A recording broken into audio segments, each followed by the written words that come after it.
What's going on, guys? What's going on, girls? I appreciate you guys tuning in. Sal here, and today I'm going to be talking about this Sunday night game between the Packers and the Patriots. That Showdown slate, right? Before I do that, I want to talk about what happened on Thursday night. Thursday night Showdown slate. A lot of things changed from when I made my video, right? I mean, C.J. Beathard was officially ruled out. Didn't see that coming. The man couldn't grip the football, so they had to put somebody else in there. And this Nick Mullins guy goes in and he basically lights it up, right? I mean, maybe he gets a little bit lucky on a 71-yard pass, one-handed pass that was probably going to be intercepted to George Kittle, which basically accounts for like what a third, a little more than a third of his yardage right there. Sets him up for another touchdown. But basically, he played great, right? I mean, that's one fluky thing. The guy played great. I ended up playing him in all 4 of the tournaments that I submitted. Never in the captain spot, but I put him in because Kyle Shanahan's a genius, right? And this is just a quick rundown of that Thursday night game before we get into the Sunday night one. Shanahan's a genius. He can make a quarterback literally out of thin air. C.J. Beathard is absolutely terrible, and he looked decent in a few games. Somebody who can maybe stay in the pocket, which it looked like Mullins could do, and actually step forward into the pocket and not be scared of it, like Beathard sometimes is running around. He looked good, right? So I had him in a couple, and it's crazy. 103 points took down that 200K, and I think like 101 points made 100K, or 100K. It's crazy. I mean, one of my lineups scored 97, so I made some money last night, and it's just nuts that I was literally 4 points away from 6 figures, or 6 points away from taking home the whole thing, as were a lot of people. But it's because Derek Carr was 85% owned, and in 3 of my 4 lineups, I didn't start Derek Carr. It was basically me saying I'm just going to punt this tonight because who knows what's going to happen tonight. Everyone's going to be playing Derek Carr, and Derek Carr, sure, he has some good performances, but a lot of the times he doesn't look like he even knows how to throw a football, which was happening last night. And basically, the moves that I made were I had Jared Cook in all those lineups, which he didn't do terrible. But if I take out Jared Cook and basically put in the 49ers defense or Raheem Morstead, I basically take home everything, and I win by like 8 points. And a lot of people obviously didn't make that same call. I at no point was ever going to start the 49ers defense. Didn't even cross my mind. Raheem Morstead I was thinking about, especially if Burrito's out, but then a lot more people would have been on him. But 85% of people played Derek Carr. That's insane. And the guy threw up a dud, and that's why things like Cortland Sutton in tournaments, if 40% of people are going to be playing him, and he throws up a dud, or maybe he even gets injured, but 85% of people playing somebody, if I do that, and there's always injury risk, especially for a quarterback, if they're going to be getting hit in the game, which, I mean, Oakland's offensive line isn't that great, that's something that I would... Actually, I really don't know if Oakland's offensive line is great, and I don't have those stats up. But that's something that's always scary when 85% of the field has that. You automatically are in the top 15% if you don't start him. That's why somebody like Cortland Sutton for this weekend, I mentioned potential fade option. Gurley's always in that area, but Gurley's just so valuable that it's harder to fade him. But somebody like Sutton, it might be a potential fade spot in tournaments. But that's just a quick rundown on that. I hope somebody, maybe one of you guys watching this, took home maybe that top prize at 103 points, 101 points. That'd be awesome. Starting Nicky Mullins and George Kittle to get you 200K. That's not a bad it's not a bad night at all. But let's get into this slate. Definitely a lot better game. Potentially game of the year with the 2 quarterbacks and these 2 teams basically going up against each other in New England. And I know that there's going to be like Rams and the Chiefs playing, and I know that the Chiefs and the Patriots was a good game, but this has the potential to do it, right? We have over another 50-plus point over-under, and we have just a lot of offensive potential in this game, some things that we could break down. And again, this is Friday morning, so things are going to come out later on today for definite practice reports, but we have a little bit more of a solidified view of what these players are going to be dealing with. Rob Gronkowski dealing with injury, not sure if he's going to play. It doesn't seem good that he's going to play. That's upside to maybe like Packers defense, upside to some of these other pass catchers. Julian Edelman's splits with Rob Gronkowski off the field are way up. When Rob Gronkowski isn't on the field, Julian Edelman is basically averaging like another 3 receptions, another 30 yards a game. And obviously, since he's getting 3 receptions a game, his touchdown upside goes up as well when Gronk's not in. That's the case for every single New England pass catcher, but Edelman's are the most notable splits that you see if you use like any trends tool or any projections. So that's something to keep in mind. Sony Michel checking on his injuries, something to keep in mind. We see a lot of questionables here. And then the other one that I want to go to is Geronimo Allison. He has a groin injury that just popped up. For wide receivers, groin injuries are tough, and he's dealing with this. So it's actually now a hamstring injury and his groin. He might not go Sunday night, right? If this just popped up on the injury report, groins are tough for wide receivers. They have a lot of depth there. It makes MVS a superstar play. And a guy like Cobb, Randall Cobb, is another guy I want to point on. He didn't have a huge stat line, right? I mean, he had 4 catches for 40 yards in a game where they were throwing the ball a decent amount of Aaron Rodgers. So that's kind of concerning. They like MVS a lot. It seems like he's getting connection. But Cobb's a veteran out there. I think he's going to garner low ownership in this game for where he is going to be in the slot with a better matchup. I think Devontae Adams is unguardable. I think he runs the best slant in the entire league. If you see his release, it's absolutely incredible. You can check Twitter for all those. So I really don't think that Gilmore is really too much of a a worry guarding him. I know that he's had a great year in New England, but I don't think that makes. I think Devontae's matchup proof, just like Hopkins, just kind of like Julio. I think he's in that tier of matchup proof wide receivers, and especially just his role, the amount of targets he gets. Aaron Rodgers loves him, and his role in the red zone is just insane. So even if he only gets 50 yards on 4 or 5 catches, he has the upside to get you 2 touchdowns every single day on those 4 or 5, 6 catches because of his red zone role and the trust with Aaron Rodgers throwing him the ball. Back shoulders in the end zone are unguardable. I don't care who the quarterback is or the cornerback is, and if the quarterback and receiver have a connection, back shoulders in the end zone are always going to work, and that's what Devontae and Aaron Rodgers have.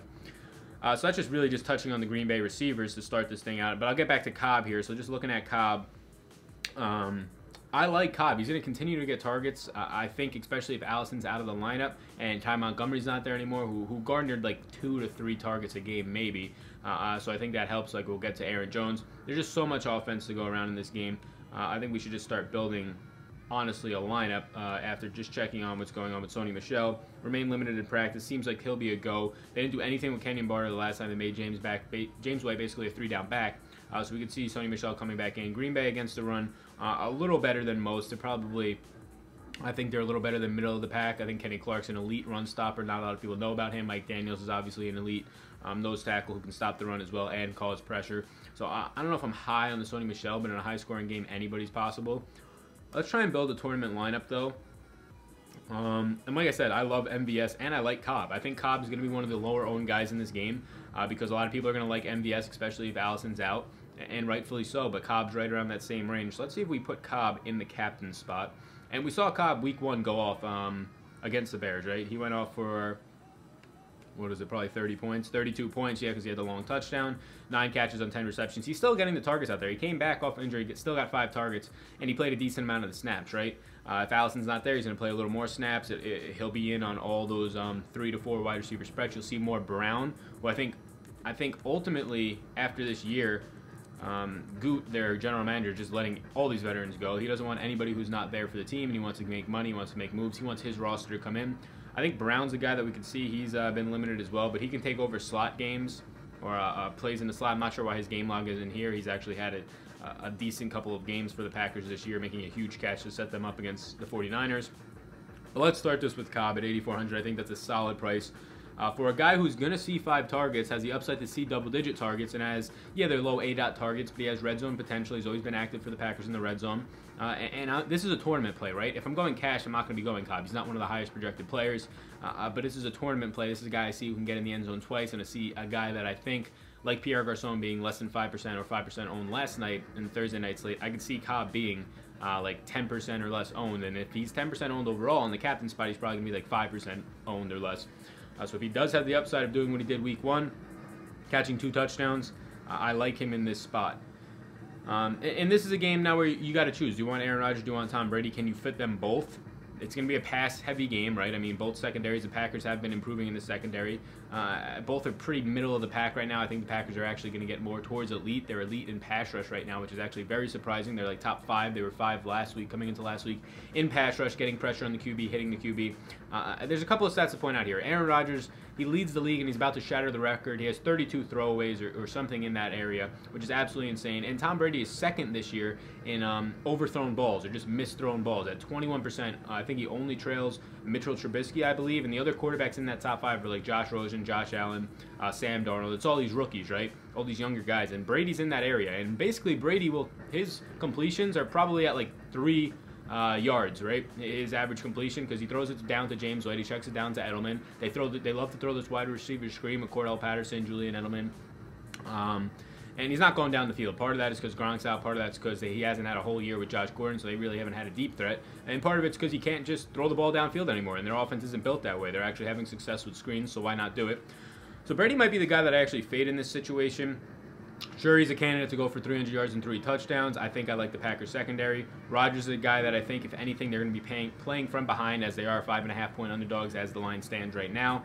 And I like Rodgers' ability here. It's kind of like he always has an edge on his shoulder. He always plays with a little bit of arrogance.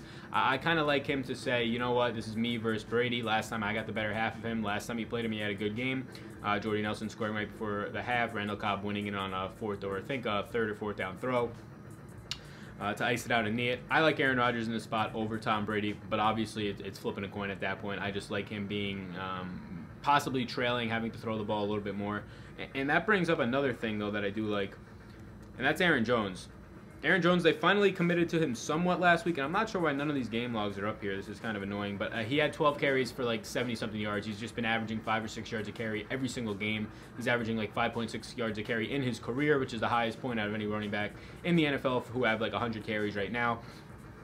They finally gave him the ball. Ty Montgomery's gone, which Ty Montgomery was taking up like 17. He was running like 12 to 17 routes a game. I think that's going to be more maybe for Jamal Williams, but also Aaron Jones. He was taking away like 20 snaps a game. Aaron Jones finally had the highest snap percentage last week against the Rams, and now even if they split that, which I don't think they're going to split that, Jamal Williams and Aaron Jones, even if they split that, Aaron Jones is going to be up there now closer to 50% of the snaps, if not more. Probably I could see him this week getting like a 70-30 split just because he's that much better. And this would be a place that I want to target. I think he's going to be a sexy option in the captain spot because of his cheap price, because of his upside. But he's just not a guy who catches the ball, so on DraftKings it's not all there. But he is a guy who can go over 100 yards and a touchdown just like that because he's that talented. What else do we have here? James White. I think James White could be a problem for Green Bay. They just have always a problem defending guys who just catch the ball. These logs just aren't showing up. He had 10 catches on 13 targets. Absolutely ridiculous. I mean, that floor on its own is like 5 catches for James White, right, on like 7 targets. Just because, like I said, Brady's just basically a check-down machine this year. He has been for the past few years, and that's because they've had James White and Dion Lewis and running backs like that, Rex Burkhead, who are just so good after the catch. So why not just get the easy first downs? Josh Gordon, always a candidate to just absolutely blow up. He was in on limited play or limited snaps due to being late or tardiness, whatever it was. The guy just can't learn. Just get to practice, right, or whatever. You get to the game, the walkthrough, whatever it is.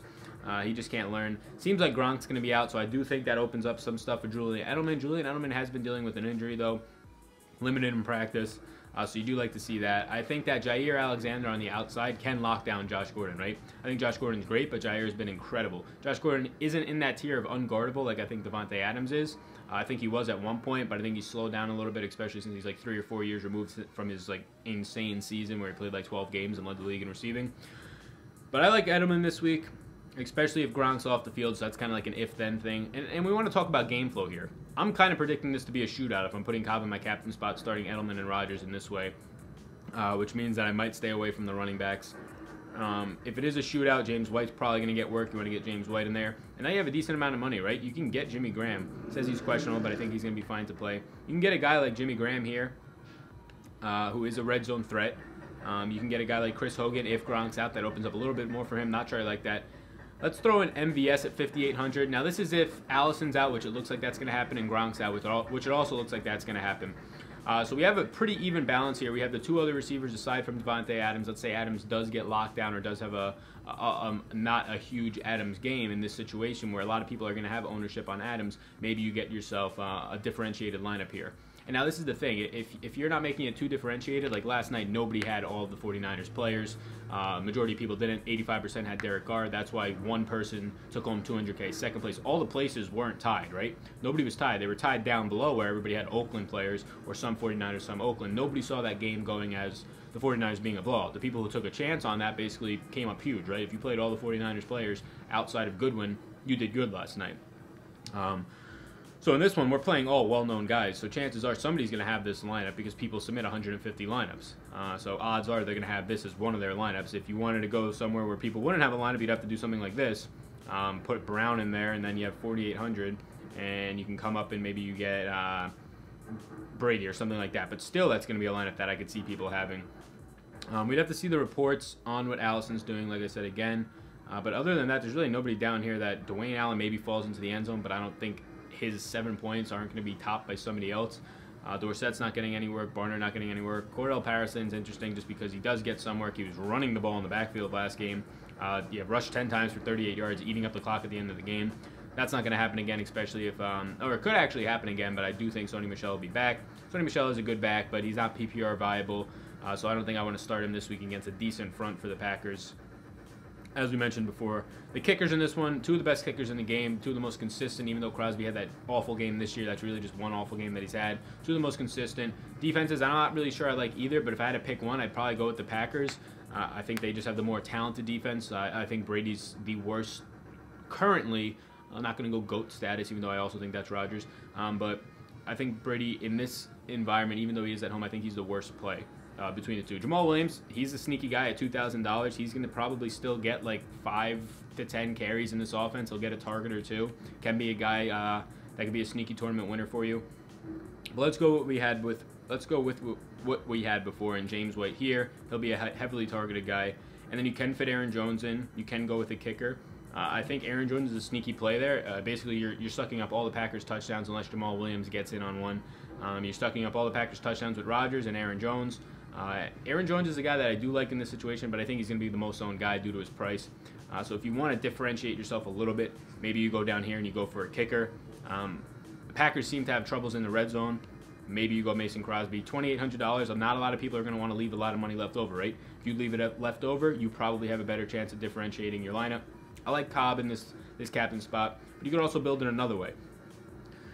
Now, it's going to be a high-scoring game. That's just what the total indicates. But let's say something happens and it seems like both teams are getting in the red zone. They're kicking field goals. You have to try and make some game script up for yourself, right? So let's say that, yeah, the passing games are doing decent. Each quarterback only ends up with like 250 yards each. That game that I just showed was a shootout, basically, right? We had 2 pass catchers for New England. We had like Rodgers, and then we had 2 pass catchers for the Packers, and then you had Aaron Jones or kicker. However you want to finish up that lineup, however you think you're going to get more points. Now let's just say it's not that heavy, right? Let's say it's tough to see it this way, but like last night we didn't see happening. So if you want to differentiate yourself, try and win a tournament. If you want to go cash and you're just going to be playing cash games for these one-game slates, which is fine as well, then I think we can make a quick lineup around cash. I think if Geronimo Allison is out, I think in cash you just go MVS for a cheaper guy, or you can go Aaron Jones. And then I think you want both quarterbacks in cash. And then I don't see the issue with getting at least one kicker in there. Now you can come up and get 7,600. You can go with Edelman at 6,500. You can fit in Jimmy Graham. You can fit in Cobb. You can do things like that. You just want guys who are going to get targets and receptions. So I don't know if Jimmy Graham's the safest play there. You know Aaron Jones is probably going to get the work, so you could go Aaron Jones here instead. You have 1,100 left over. That can get you up to James White, who you know is going to see work. So you could have something like that. You have both quarterbacks. You have if Allison's out, you have probably the number 2 option ahead of Cobb. If not, the number 3 option. You have the number 1 running back. You have a kicker who's probably going to get you 10 points in a high-scoring game. And if they're not scoring like we're saying, he's probably going to get you 2 field goals, if not more. James White I like, and then obviously you have both quarterbacks. So you're going to suck up all the passing touchdowns and possibly all the rushing touchdowns, depending on if Sony Michel's back. This is actually a pretty good build, even if you're not going cash. This is a decent tournament play too, right? If Allison's out, less people are going to have exposure to MVS because that's probably going to be more of a game-time decision, and a lot of casual players, they make their lineups right now or they make it Sunday morning and then they don't check it Sunday night. So they would have less exposure, especially in the captain spot. You get both quarterbacks, so like I said, every single passing touchdown, and then you get every single rushing touchdown here if Sony Michel is out. That's an even bonus because James White doesn't get the goal line work, but he would in that situation, I believe. And then you have kickers. You can go with Mason Crosby. I don't think you could afford Gostkowski at 34, but I think Crosby's the better play than both defenses. So that's just another build. I think that this is an interesting slate. It's going to be a fun game overall, possibly game of the year in New England, so it's going to be tough for Green Bay to eke out a win there. They look great against the Rams. If their defense looks the same against Brady, I see no reason why they can't win because they're not dealing with anybody of the same talent as Todd Gurley. James White's basically a poor man's Todd Gurley in the passing game, but not in the running game at all. He's not 3-down back. They just don't have that same scheme. They have a similar head coach. I think McVay's better. I think it's going to overall be a good game, something fun to play on this Sunday night slate. I appreciate you guys watching this video. That's all I'm going to do for this one. I'll wrap it up. Might do this Rams and Saints. They have like a one-game slate for that. I've never played any of those one-game slates in the afternoon. I've seen them have them. I've played the London ones. I've played the Sunday, Monday, Thursday night ones. Never played those afternoon ones, so we might try that out, make a video about it, check out the first look. Haven't looked at it yet. Appreciate it if you guys can like this video, if you could subscribe if you haven't already. I know a lot of people are watching without subscribing, just based on view count, so I appreciate that. Thank you guys. Leave a comment if you have any questions about this, any question on builds. When Sunday comes, if you have any questions just about your own lineups, you can leave a comment down below. Appreciate it. My name's Sal. Good luck this weekend, everybody. Peace.